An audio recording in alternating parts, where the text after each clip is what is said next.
What's good, fellow investors? I'm back with my 9th episode of Royal Investment Therapy, and you know what it is already. You guys know what's going on today, so let's get into it. Today I'm going to talk about why or should you invest in college or not.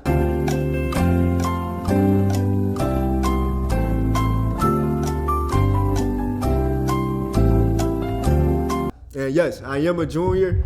I'm in my junior year of college, and I have a couple of pros and cons. Not even a couple, I have plenty, but I'll get into a couple of them today. So just think about that question.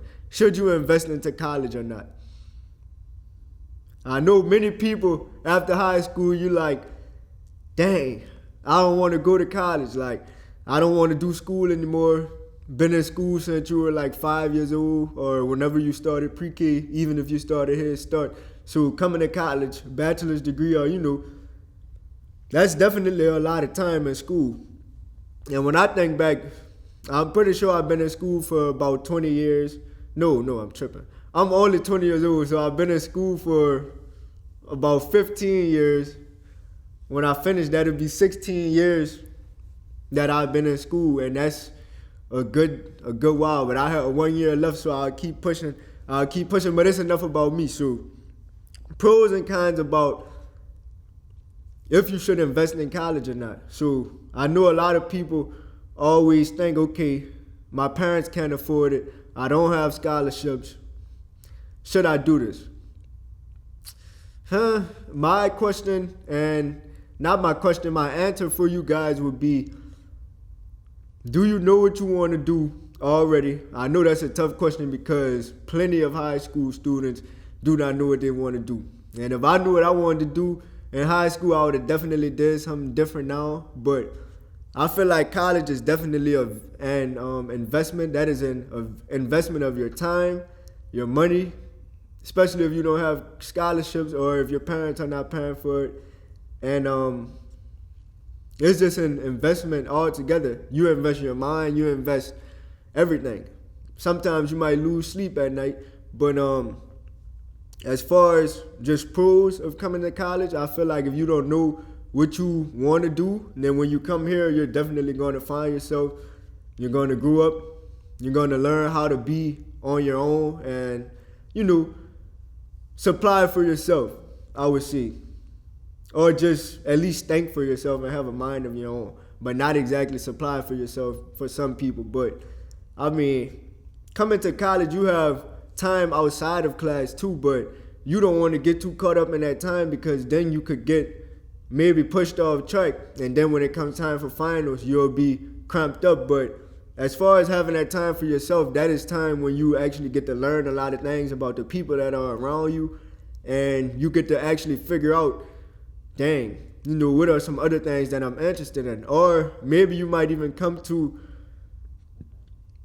I wouldn't call it a midlife crisis, but just having a heart-to-heart with yourself and thinking, is this actually what I want to do? And when I say what you want to do, I'm talking about the degree plan that you have chose. And sometimes you might find something else that you are actually more interested in. That's all right. But, just coming to school, I look at it kind of like it's and investing into a car, or if you didn't come to school, you bought a car. So depending on how much your degree is, but everybody don't pay the same exact amount at different schools. Some schools cost more, some schools cost less. But just when I say buying a car, I mean maybe around like $50,000, something like that. If you were to do complete loans. Now when you get out of school, you will have to pay that back. So basically you spent this time maybe as if you were buying a car. I feel like that's not too bad, but the student loan debt and stuff like that,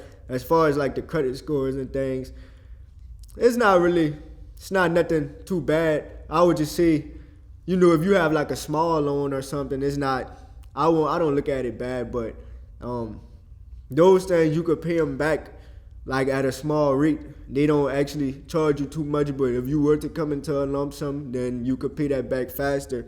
But the kinds of just being in school, I would just say that it's mainly just rethinking is this really, do I really want to be here? Like, it depends on what kind of degree you have. You may have a degree that could be like a self-marketing degree, or you could have a degree that's like a guaranteed, this is my job after I leave. And even some people that do degrees like that, like maybe a nursing or, some type of doctorate degree or just anything of that, something like that. People, they always think, okay, is this even what I really want to do? So when you come to that, just coming out of high school, if you have somewhere where you feel like you can be and you think you can make, enough money to where you can supply for yourself or take care of your business or whatever you can do, I feel like it's not bad if you were to take that path, but coming to school, it's kind of like, all right, I have something that I feel like I want to do this,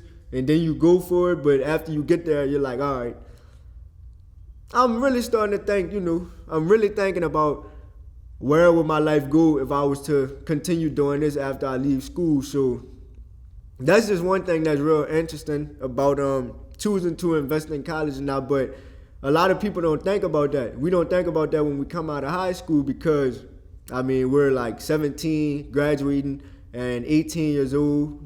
Some people older than that. But the thing is, you don't think about these type of things. It's always, oh, what you doing after you leave high school?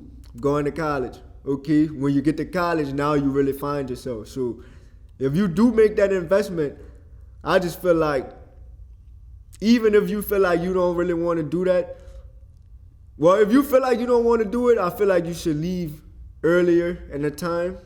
And if you do want to do it, or if you felt like you wanted to do it for a good while and you made it further enough, then you should at least just capitalize on that degree in some kind of way. Or just get your degree. Because when you stop and you start over or change your major, that's when it's like, okay, dang, I'm going to be here even longer now. And you might feel like that's what you want to do. You might change your mind again. So whatever that first one is, just go with that.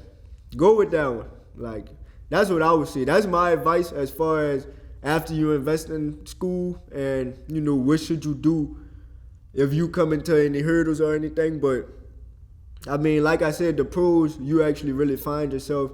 You learn a lot about different people. You learn how to problem solve. You learn how to think fast, think on your toes. You learn how to be an independent person if you really weren't one. A lot of people learn how to be independent. I wouldn't say everybody does, but that's one of the pros of it. But like I said, anybody have any more questions about it, you know what to do. I'll put my Twitter or anything at the bottom of the video, whatever. But like I said, episode 9, Royal Investment Therapy, Shannon Royal. I'm out.